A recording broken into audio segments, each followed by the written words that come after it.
Not too bad. How are you? Yeah, good. Yeah, cheers for doing this. No problem. Yeah, it's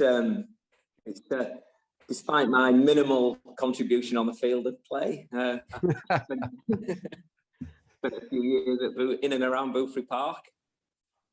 Yeah, spot on, mate. Yeah. So where are you in the minute? Are you in York? Yes, yeah. I'm just living in York now, working at York St John University in the School of Health. So yeah, all's good. And then doing a bit of coaching for the FA, the England cerebral palsy football team, and the England deaf men's team. So keeping my football interest through that, and still following Sheffield Wednesday, who have a habit of losing playoff finals to certain teams. Yeah. So I think I saw a picture of you at St George's Park. Do you work down there a bit? Yeah, that's where most of the para camps are held. So we have kind of weekend camps down at St George's Park, leading up to various tournaments. So we've got the Cerebral Palsy World Cup in Salou in Spain, starts end of April, and then the Deaf have got a World Cup in Korea next year. So between those two squads and the various tournaments, it keeps me quite busy. Nice one. Do you have to get like coaching badges and stuff to do that?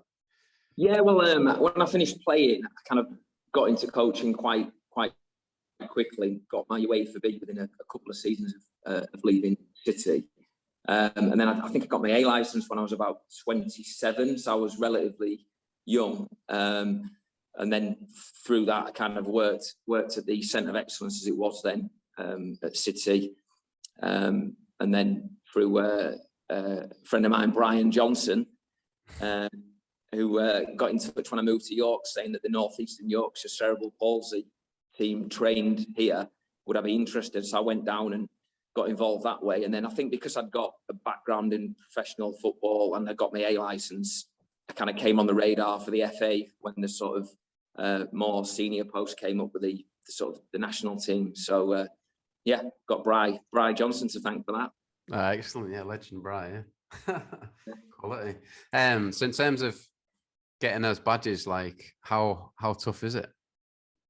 It's changed quite a lot as football lad. I was when I knew I was going to be doing this interview, I kind of just having a little look back at my very brief Hull City career, and it's like 25 years ago, almost to the day that I made my debut. So I don't know where that time's gone, but no, the sort of coaching qualifications, they don't just give them away, particularly when you start getting to A license level.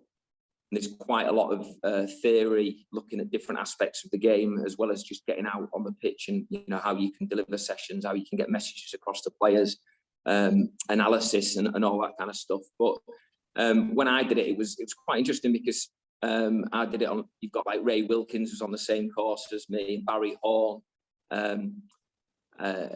but certain even ex-professionals who they're a master of the trade in terms of playing. When it comes to actually putting on a session in front of other people, they can get quite nervous. And the old format used to be a kind of over a couple of years, you do a lot of your theory work away and you create a sort of coaching portfolio, and then you turn up for an assessment where you have to put on a session on a particular topic.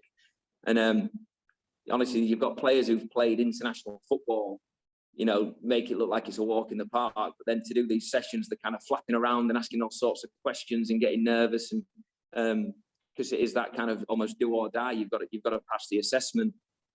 But nowadays, I know it's changed quite a lot, where it's more of they come into your club and watch you over a period of time, and it's more a kind of two-way street in terms of how you try to implement your coaching ethos and all that sort of stuff. But I know when I did it, it definitely was quite a nerve-wracking experience. Yeah. Yes. It must be a proud moment when you're leading those teams out then as manager. Oh yeah, it's fantastic because obviously when you kind of come out of the pro game and still playing semi-professional here and there, you kind of idea of representing your country, it goes out the window. And not that I was kind of one of the sort of person who was thinking I'm definitely going to play for England, I'm definitely going to do this. But when you're a kid, you want to be at a World Cup, you want to be at a Euro, you want to wear the England kit. And it was interesting when I got involved that it is done so professionally that, you know, it's brilliant how the para sport has developed over a number of years, and it's just going from strength to strength really, and the kind of infrastructure, like with the FA getting behind it, you know, when you turn up, everything's, you know, so professional. We've got psychologists, we've got doctor, physio, analyst, strength and conditioning, and when it comes to match days and its official fixtures, it is the whole national anthems, flags out on the pitch. And yeah, it is a proud moment when you stood there and you kind of all linking arms and the national anthem comes on and you look at that flag thinking, yeah, didn't think I'd be doing this in a sort of football world. And yeah, now here I am. Yeah, it is. Were we able to like build a bit of a coaching team of people you knew kind of thing? The position I'm the assistant coach. Right. But I got the role with the deaf squad. Obviously, I say I've got the qualifications and the experience, but the head coach, Andy Smith, I'd worked with him within cerebral palsy. And so he kind of got me involved with that. But it's interesting how many people you see now, obviously the age I'm at, when you go into various sort of coaching conferences or you see in name of the pro game, people who you played with or played against are now kind of popping up in all sorts of coaching positions within clubs. And yeah, it's a nice route to go down and a good way of sort of staying involved in the game. You can't beat playing, but second to that, then coaching is where it's at. Yeah. And how impressive is St George's Park for someone who hasn't been there? Oh, it's fantastic. I mean, you've got to be careful that you can get a bit blasé with sort of certain facilities. You know, if you do something so many times, but every time I go down there, I'm fully appreciative of just how amazing it is. And even in this day and age, I know a lot of the top clubs have got world-class training facilities because that's the way the game's going. But there's still quite a lot of clubs who don't have that sort of financial backing, who have a facility, but it's not got the, you know, even turning what was some rolling countryside into kind of international standard pitches, the cost involved in that, you know, every time you're down there, even though I'm coaching, I'll always, once we've got the session set up before the players come out, I just take a picture of the sort of session set up just as a kind of reminder of this is where the stripes going across the grass and everything. And it you know, if you love football and you know, if you don't love that, then, you know, it's not the game for you. Yeah, fair. All right then, mate, let's take it back a bit then. Obviously a whole lad. What are your first memories of Boothferry Park? Well, interestingly, as you said, being a whole lad, I kind of first memories really of Boothferry Park were when I was playing for the schools. I know a few of the other players. I've listened to the podcast, really enjoyed them, particularly kind of the lads that I know, Adam Lowe, Fort Rich Peacock, Hobbo, but then also some of the other players who've been were in and around the club, you know, before almost the dark days when I was there, and had sort of, you know, really successful careers with the club. But for me, it was probably around like the very early 90s, getting my full schoolboys pass for the South Stand. So you'd play full schools in the morning, and then a group of us would go and watch the game in the afternoon. And so kind of Andy Payton, Peter Swan, Gareth Roberts, that kind of era.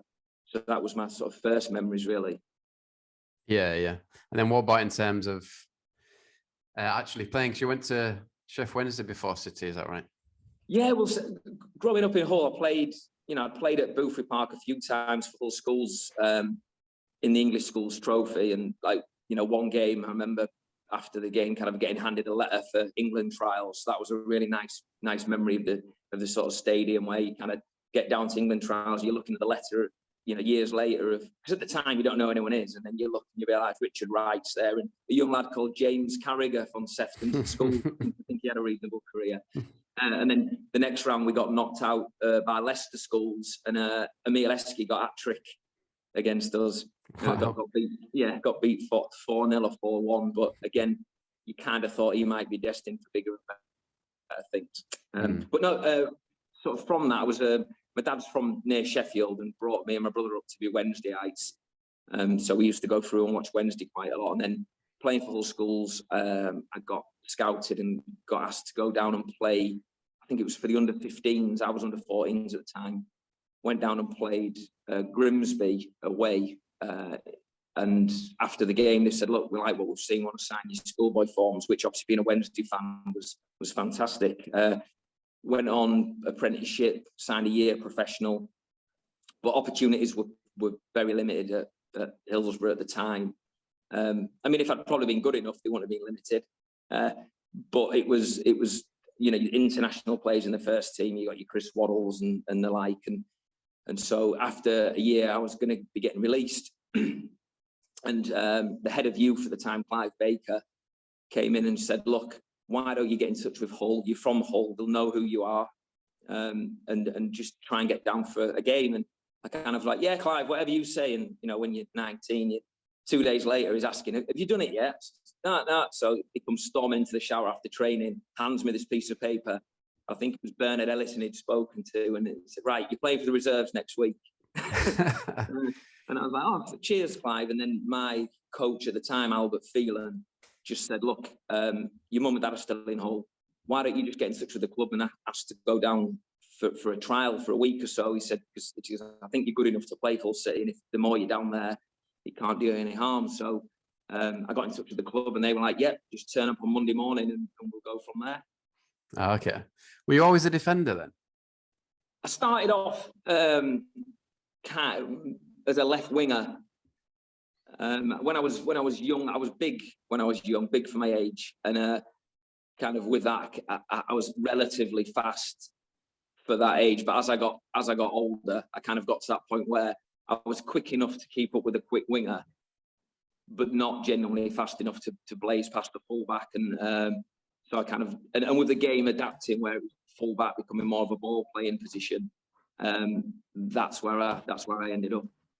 Ah, fair. And then, so that first reserves game, then who's taking that as the coach? Well, it was under Terry Dolan was the manager, and Jeff Lee was the assistant. And it was funny because I turned up for the game was on the Wednesday, and I turned up on the Monday.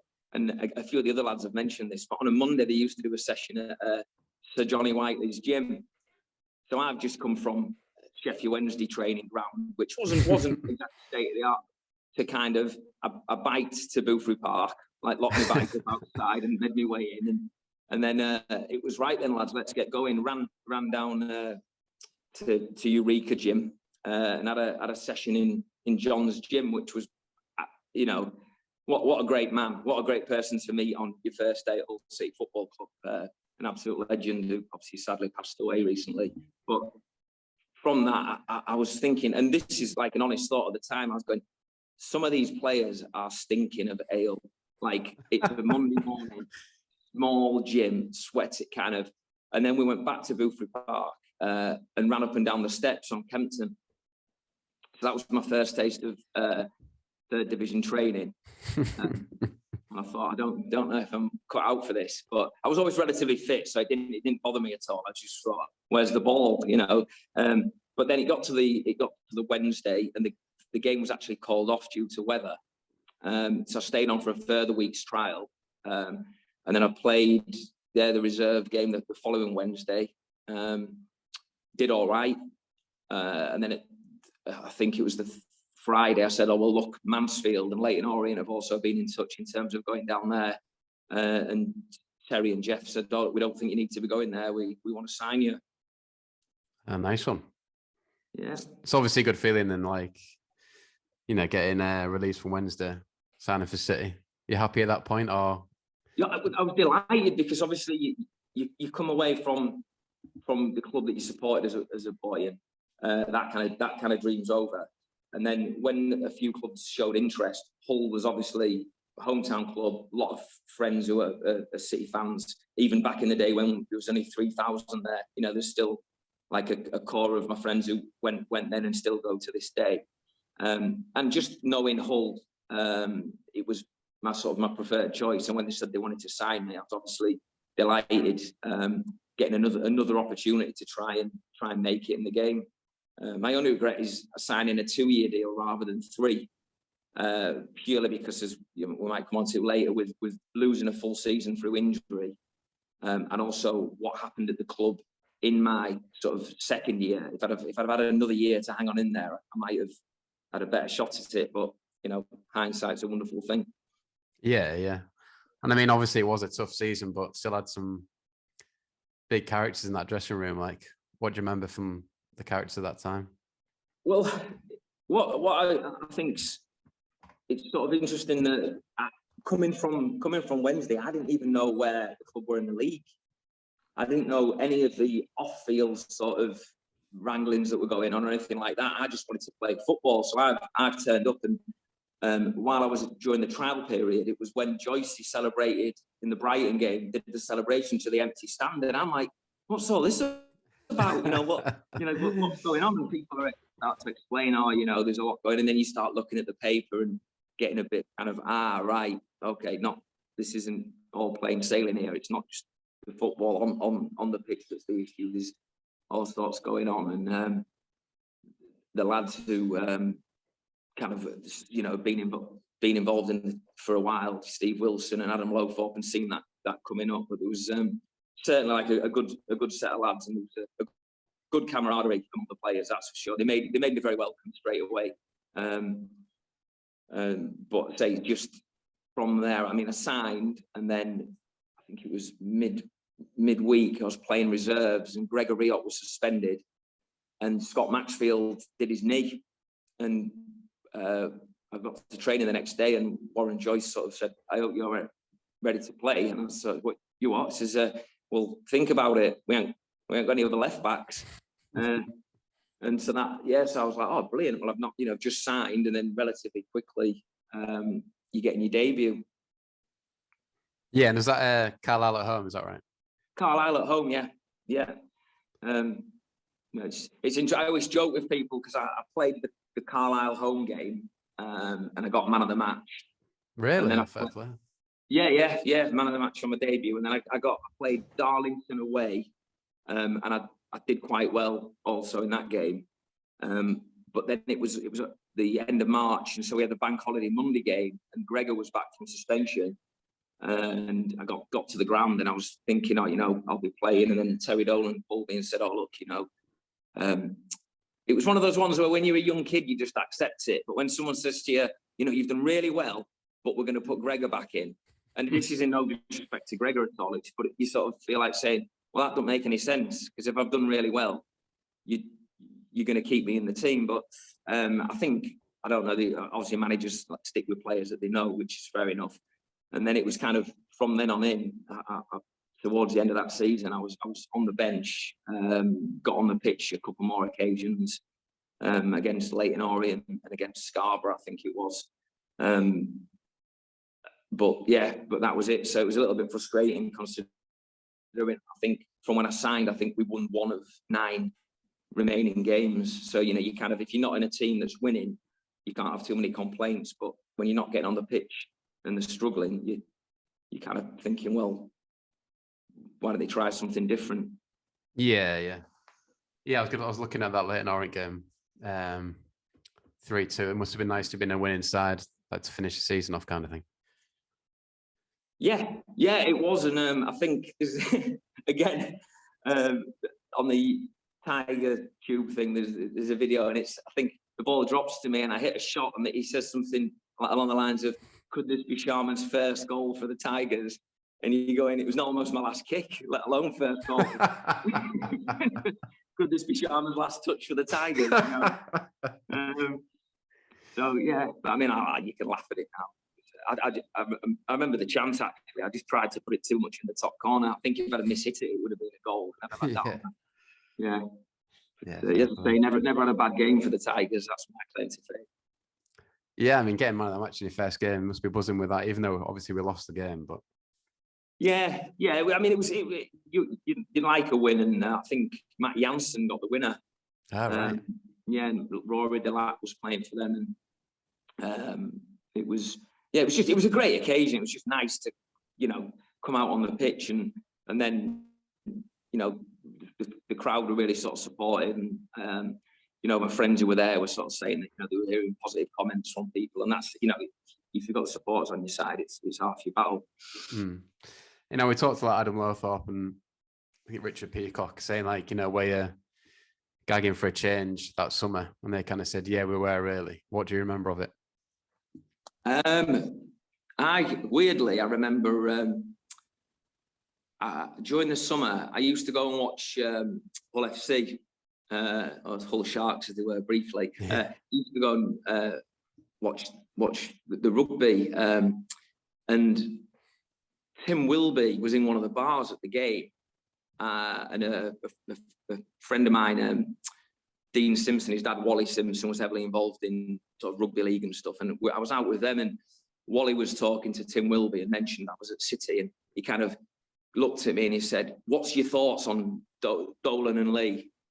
And I'd only just got to the club, and I kind of was quite diplomatic, but as someone who was more of coming from a footballing background at Sheffield Wednesday, and knowing that, you know, Terry and Jeff had got a bit more of a direct approach, and I thought a change might do me good, particularly not featuring towards the end of the season. So I kind of said, "Oh, well, you know, a change might be good." And he came back with, "Good, because I've sacked them both today." And I didn't know whether he was like winding me up, what he was, you know. And then, of course, you turn up for pre-season, and Jeff and Terry are there to take the session. So everyone kind of said the goodbyes and what have you. But, you know, careful what you wish for with what followed, really. Yeah, was like a week Dolan and Lee had to stay, even though they knew they were getting binned off or something? Yeah, I don't know how that came about. Again, when you're just a young player, you don't ask questions or think about someone who's a coach now, you'd be kind of like looking at all and analysing what's going on here and why are they doing this. And, but I think it might have just been a gap where they needed to start pre-season, new management wasn't going to be in place. And yeah, Jeff and Terry, you know, fair play to them, took it on to take the lads for that start of that season. And I always like to ask people what they made of Jeff Lee, really, because you hear mixed things, like took it too far sometimes kind of thing. Being completely honest, I didn't get to see any of a few of the lads used to call him the fire starter. I didn't used to see him in full flow. But I heard enough stories, enough tales to think that that kind of approach, I think that, you know, the game was starting to change, and I think a few personalities were changing within it, and I don't know if that was always the way to get the best out of your players. Just living by fear and intimidation, probably. I'm sure the psychologists will back that up now. Yeah. So, first impressions of Mark Hateley, then, like, what did you make of him? Well, because of coming from his background, I mean, obviously you look at his CV as a player, and it's, you know, outstanding, and you got to respect anyone who's played at that level for that amount of time. And so I was thinking, surely he's going to come in with more of a footballing ethos, and given my sort of background and the time I spent at Wednesday in the way that we played, I thought this is going to really benefit me. And then it was sort of in pre-season, I started to develop some sort of pain in my groin, and eventually I pulled out of training, and it was frustrating because knowing what I know now, I can subsequently did my physiotherapy degree, which led to my role at the university. Now, my injury was massively mismanaged, and it was just a sportsman's hernia that had surgery. I could have been back on the pitch within a month, but I didn't kick a ball again until the end of March. So in effect, I missed that entire season. But even when you're injured, you get to see the way that people, you know, are conducting themselves in terms of a coaching role. And I think, I don't know quite what the thought process was behind Mark Hateley getting that role. I know a few people have said he was probably promised money and didn't get it. But even if you've got no money, part of being a manager is being pragmatic. He's basically managing. He's coming up with a strategy. He's looking at the players you've got and working out what's going to suit this club best with the materials that I've got. And I think he failed miserably on all counts, really. And then some of the other stuff you forget about. And, you know, listening to Richard Peacock talking about losing his place because he puts himself, Mark Hateley puts himself back in for the Newcastle game, was it? Yeah. And his Versace suit, kind of Versace still comment. You know, he's the kind of bloke who joined the Navy so the world could see him, you know. And it just didn't, where the club was at the moment, at that time, with struggling financially, and with the players they had, it was a bad appointment. But I think like Adam Lowthorpe and definitely Richard Peacock said Billy Kirkwood was a bit different. You could kind of see why he could be a good coach. Yeah, I mean, Billy, outstanding career, you know, European football with Dundee United, and I think as any player would do, if you were given a role as a manager and had not done it before, then you'd look around for people you've worked with, and Mark Hateley obviously had a relationship with Billy, and so brought him in.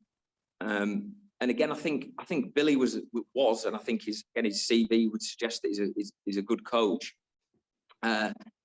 But my kind of later dealings with both Hateley and Kirkwood, following my injury when I came back the next season, I fell into the category of player, again, other lads have mentioned it, where it was, they want you to leave the club, so they try and make life miserable for you by, you know, oh, right, you guys are back in this afternoon training, or right, you lot, you know, hang on, back at 2 o'clock at Boothferry Park, we're going to do some fitness work and all the rest of it. But there was no way in a million years they were going to kind of break me down by doing that. If anything, I just got fitter and fitter. But within that, you kind of say, right, forget what your coaching qualifications are, forget what your sort of coaching principles are.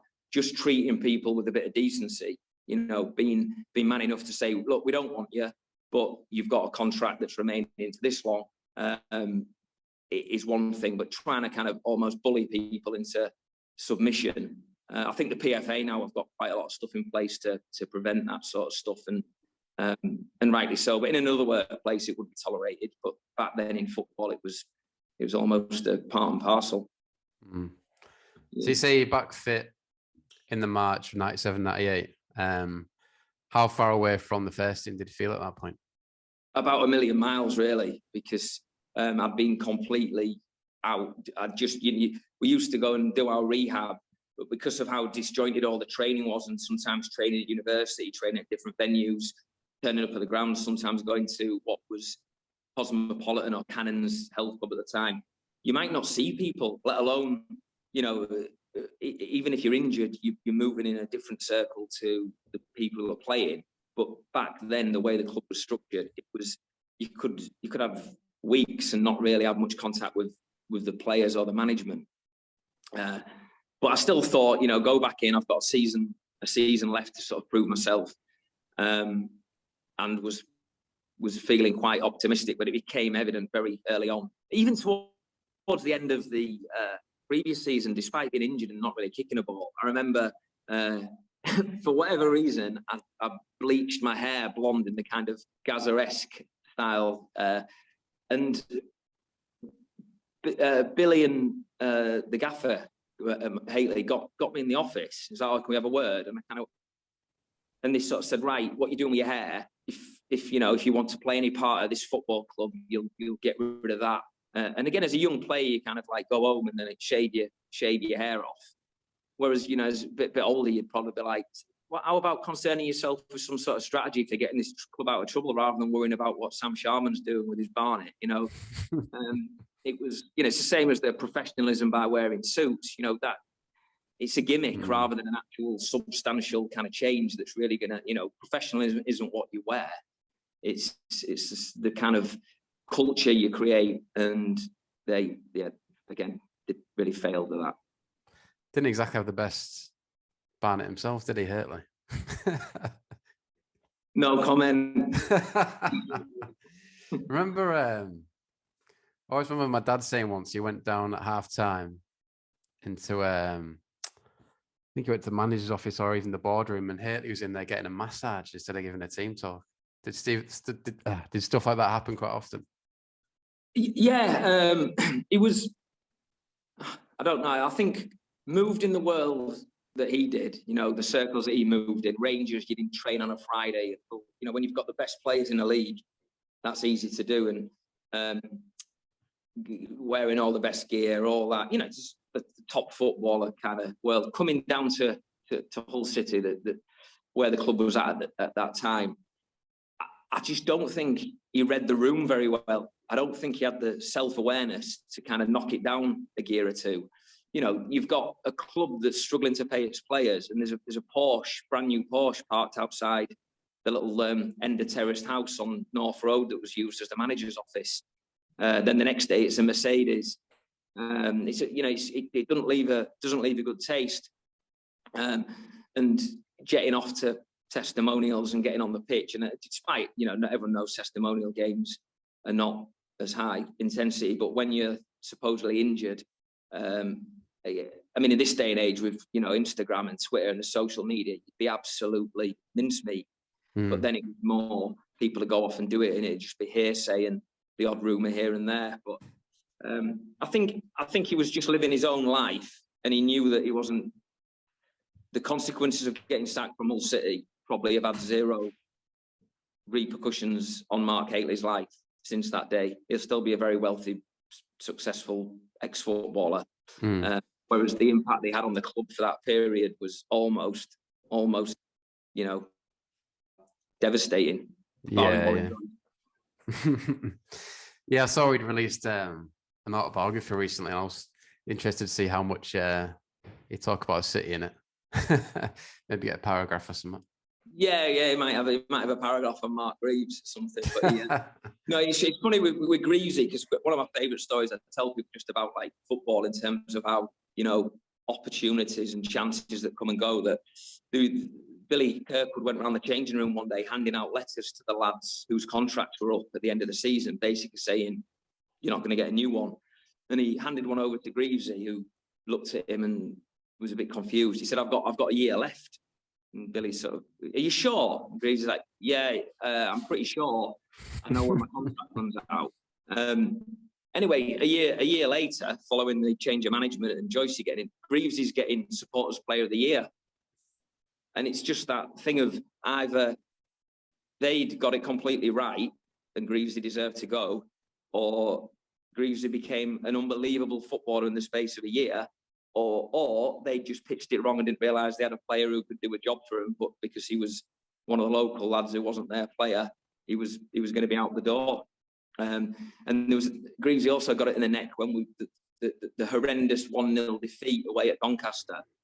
We were coming back from that game, and a few of the lads had sat on the bus, and you know, you're gutted that you've lost, but you don't sit with your head in your hands crying all night long. And someone said something amusing, and Greavesy laughed, and with that, Billy was down the bus with Hateley. "Oh, you find it funny, do you? You think we've just lost to Doncaster?" And Greavesy wasn't laughing at the game or the consequences or anything like that.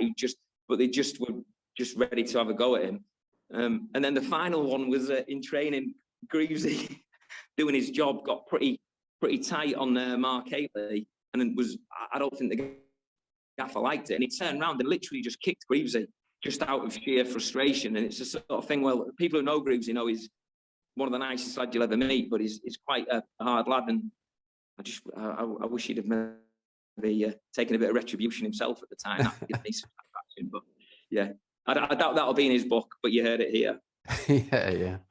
Yeah, that's mad. Yeah, in terms of David Lloyd, how much interaction did you have with him? Because Richard Peacock said, I think there was some meeting where you all got dragged to London where he bollocked you all, kind of thing. Yeah, we went down to London for this meeting, and it coincided with, I think, England were playing Chile at Wembley. So it was a sort of okay, and I was thinking more about the England game, and I think Marcelo Salas was playing. Good playing, great to watch these sort of talents. And then we got to the meeting, and it was farcical. It was, honestly, you'd have thought it was like some sort of mockumentary. If it had been filmed now, it would have been Ricky Gervais would have been behind it, you know.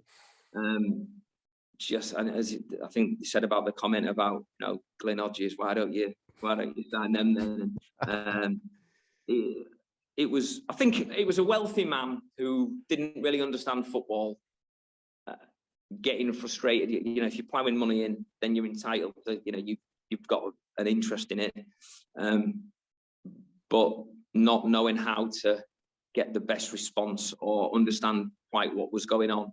I think just frustration just got the better of him, and he thought, if I can sit these lads down in front of me and give them a telling off, that might have some sort of impact. But I think results show it didn't. Yeah. And then skipping back a bit, like going into that season, what became the Great Escape season. What was your position at that time? Were you still out on the fringes, kind of thing? I was just hanging on, really. I say, you know, surplus to requirements, and then when I think it was October time that the change took over, where Hateley got the sack and Joycey got the job. And Joycey pulled me, and he actually said, fair play to him, said, look, you're a good player. I remember when you first came at the club, you could see you got talent, but I can see that clearly the way you've been treated had an impact on you. But there'll be none of that going on under my watch, kind of thing, you know. So I got back in training with the team, and was involved in a few squads. But again, if I'm completely honest, based on the way that I play and my style of play, and you look at the personnel that came in for that Great Escape and where the club was, when you're trying to avoid relegation from the third division, John Whitney is going to be your left back all day long over Sam Sharman. But again, as I said, it's a testament to Joycey that he got away from that kind of treating you like a second-class citizen in order to get rid of you. Bit more, get involved in training, get involved with the squads, down to the games, the Villa Cup game. Still doesn't help you not getting on the pitch when really that's what you want to do. But at least it was a kind of a better ending to my Hull City time than had it have continued under the Hateley regime, where I'd have just seen out the last few months training with the juniors and running my bollocks off on an afternoon. Yeah, and you mentioned that cup run, because I put on Twitter that you're coming on, and a few people mentioned the article in, what paper was it? With the car? The Sun, yeah. I mean, how much of that was accurate and how much of it was a poetic license, shall we say?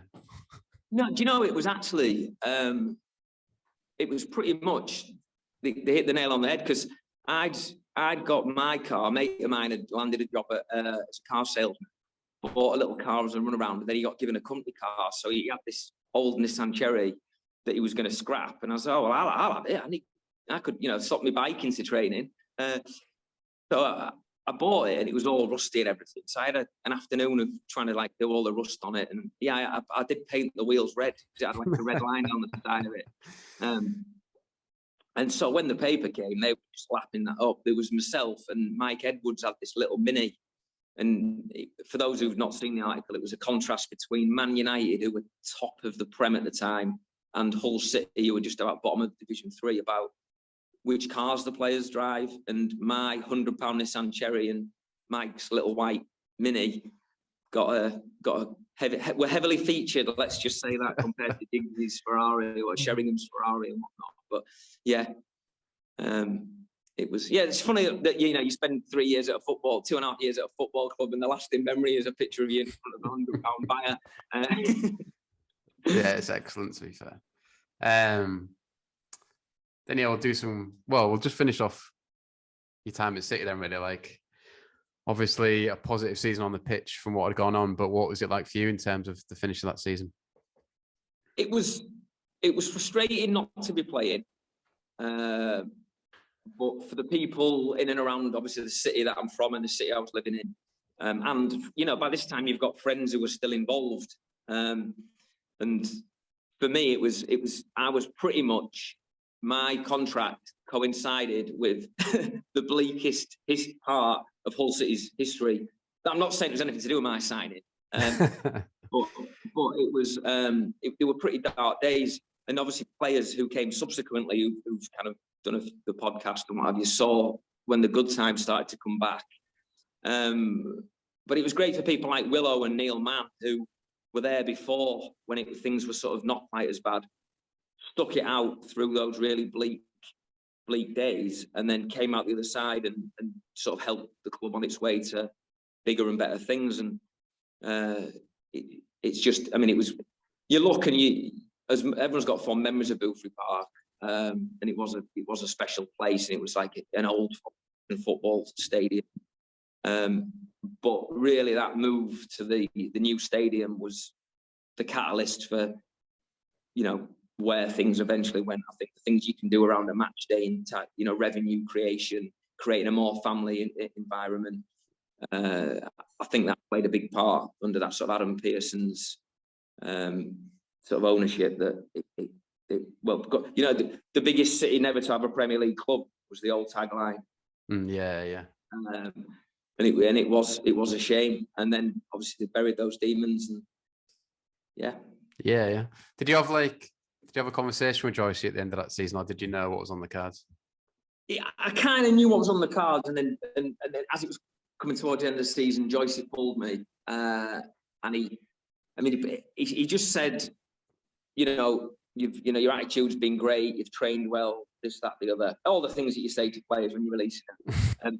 But he also mentioned that there was a couple of young lads coming through the couple of apprentices who, left-sided players who you could put on I wasn't on great money, by the way, but it was more about trying to justify a contract for a player who's not kicked a ball for 2 years, as opposed to a young lad coming through. And for whatever reasons, maybe I just wasn't good enough, but I never really got a fair crack, which was a frustrating thing. But and then I went to Gainsborough Trinity from there just before the season ended.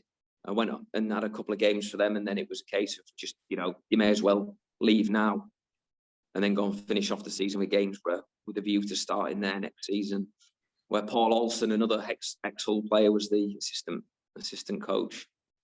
But it's interesting because you talk about the stadium and Adam Othorpe and the lads talking about the players that you had those shared experiences with, and I think even people who you didn't necessarily share it at the same time, whenever I used to turn up for the ex-Tigers, you were straight into the banter about things relating to the club and about the ground. And, like Pete Skipper, the first time I met him, you kind of just straight into it like you've known each other all your lives. It's just football people having a chat.